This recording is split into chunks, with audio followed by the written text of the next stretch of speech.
At 22, Elena thought graduation would feel louder.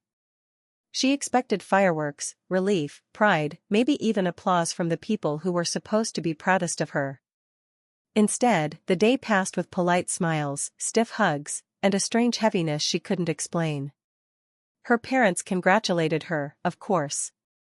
Her sister clapped the loudest. But something in their eyes felt rehearsed, as if they were already celebrating something else.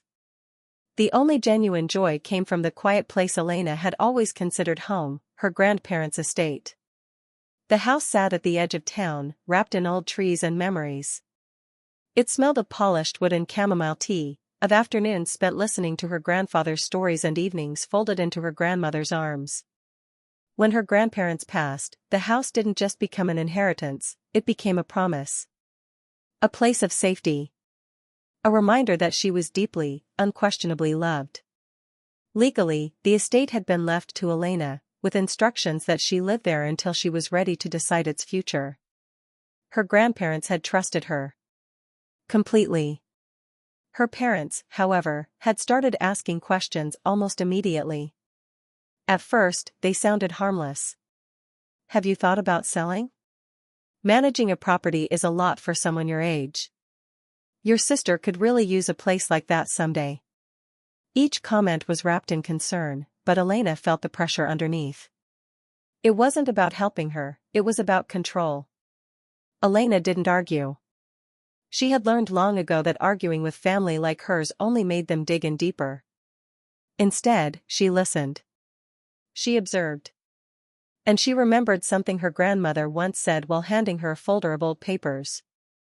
Love doesn't stop people from being selfish, her grandmother had murmured. If you ever feel unsure, protect yourself first. Quietly. So Elena did. 2 weeks after graduation, she sat across from a lawyer in a modest office, hands folded tightly in her lap. She felt almost guilty, like she was doing something wrong. But guilt faded as clarity settled in. She transferred the estate into a trust. Not to shut anyone out. Not to punish anyone. Just in case. The trust named Elena as the sole controller, with strict clauses preventing transfers, forced sales, or changes without her consent. It protected the house from pressure, manipulation, and, most importantly, family interference. The process was clean. Legal. Final. She told no one. Life went on as if nothing had changed. Elena returned to the estate each evening, walking the familiar halls, touching the banister her grandfather had polished by hand. Her parents still visited occasionally, smiling too brightly, asking too many questions. Her sister made comments about future renovations as if the house were already hers. Elena only smiled back. Because she knew something they didn't. The house wasn't just walls and land. It was a legacy. And Elena had quietly made sure it could never be taken from her, not by greed, not by betrayal, and not by the people who would soon prove she was right to be careful. Sometimes survival isn't loud. Sometimes it's paperwork, signed in silence. Just in case. The knock on the door came just after noon. Elena was in the kitchen, sunlight spilling across the counter as she rinsed a mug that still smelled faintly of chamomile. It was an ordinary moment, one her grandparents would have loved. The kind of peace that felt earned.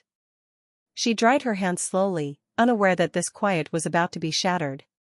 When she opened the door, her parents stood on the porch with her sister between them. All three were smiling. Not the warm, familiar kind. This smile was sharp.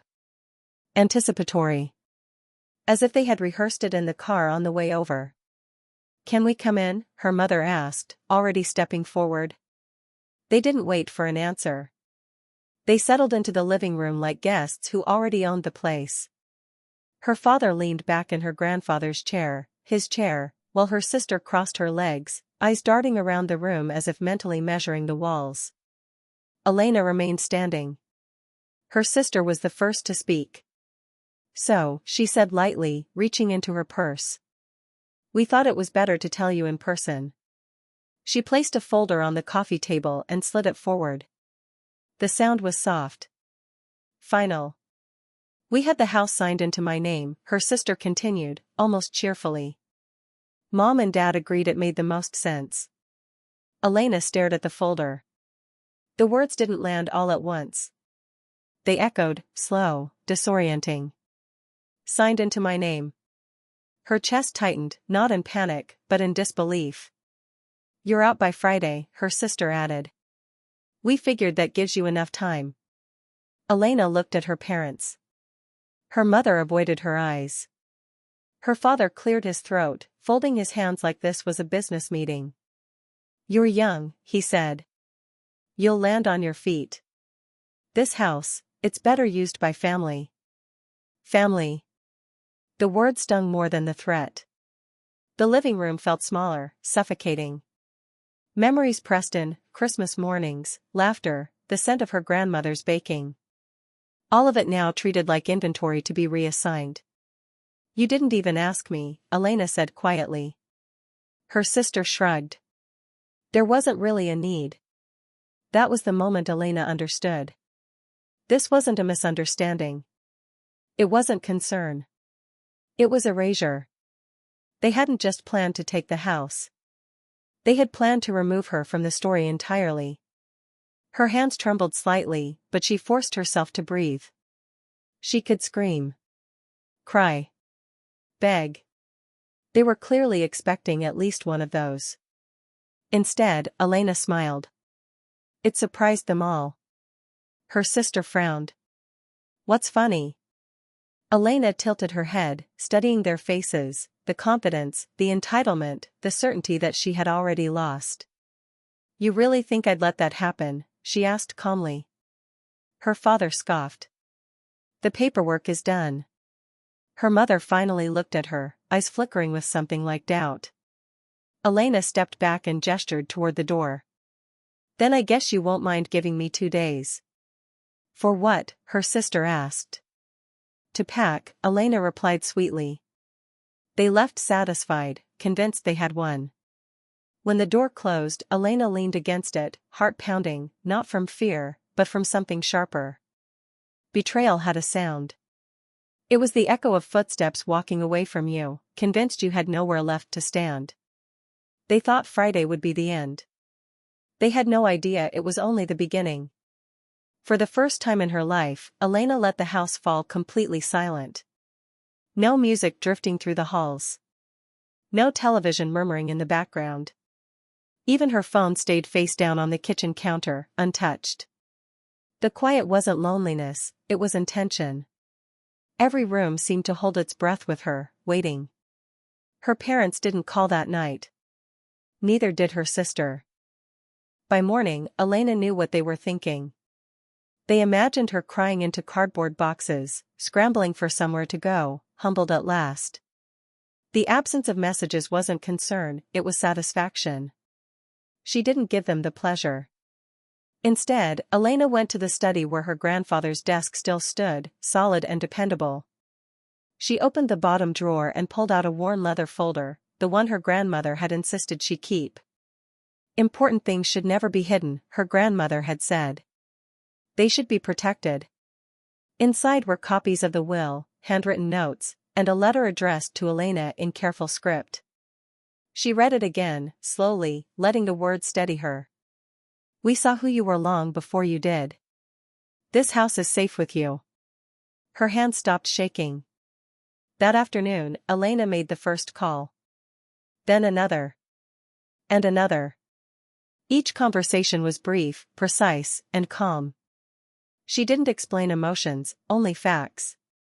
Dates. Signatures. Clauses. By the time the sun dipped low, her fear had transformed into something quieter and far more powerful, certainty. She didn't pack. Instead, she cleaned. She dusted the frames of old photographs, straightened the bookshelves, and polished the banister until it gleamed. It felt less like preparing to leave and more like preparing to stand her ground. Every familiar task reminded her that she belonged here, not because of blood ties, but because of trust. That evening, her phone finally buzzed. A text from her sister. Mover scheduled for Friday morning. Be ready. Elena read it once. Then she set the phone down without replying. On the second day, she visited the cemetery. She knelt between her grandparents' headstones, the wind cool against her skin. "They're trying to take it," she whispered, voice steady. "But I won't let them." She didn't ask for forgiveness. She didn't ask for permission.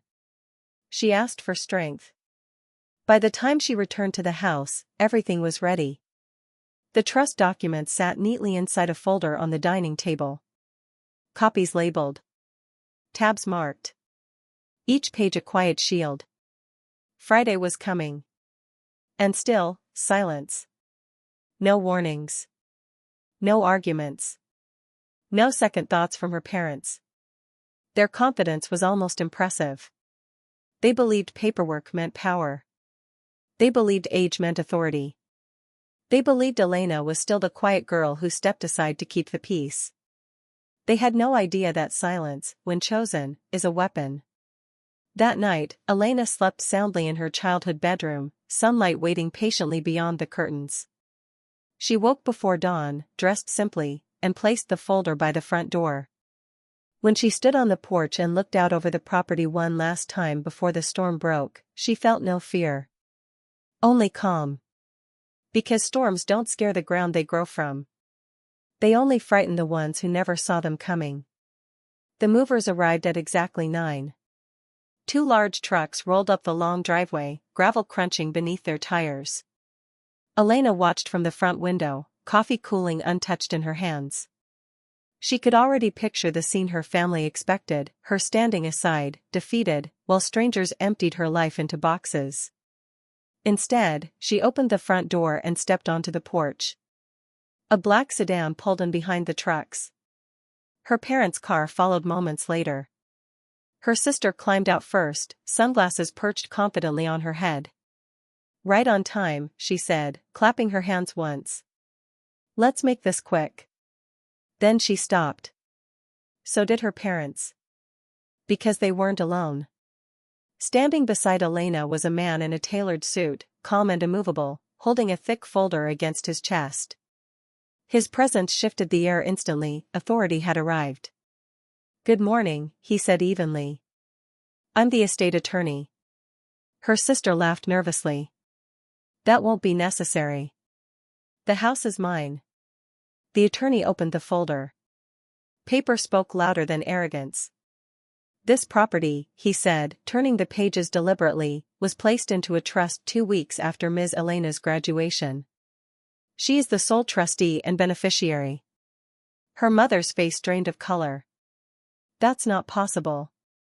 "It is," the attorney replied. "And it's binding." Elena finally spoke. "You forged documents," she said softly. "Or signed papers you had no legal right to sign." Her father stammered. "We're her parents." "Which gives you no claim," the attorney interrupted calmly. The movers shifted uncomfortably, glancing between the adults. One cleared his throat.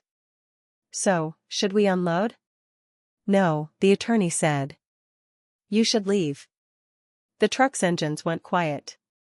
Her sister ripped off her sunglasses. "You planned this," she hissed at Elena. Elena met her gaze without flinching. "I prepared." Years of dismissal, of being talked over and underestimated, settled into that single sentence. The attorney handed Elena the folder. Holding it felt heavier than paper. It held truth. Protection. The final words her grandparents had left behind.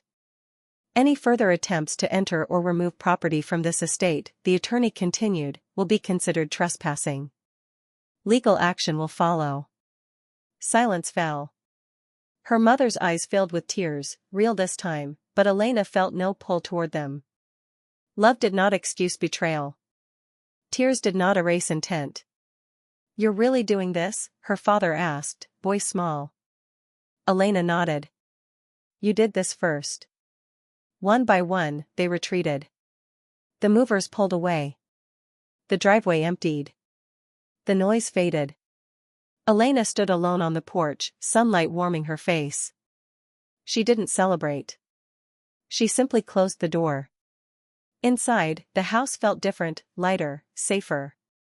As if it recognized her choice. The revenge wasn't loud. It wasn't cruel. It was justice. And as Elena placed the folder carefully back into the drawer her grandmother had once shown her, she understood something powerful. Sometimes the sweetest revenge isn't taking something back.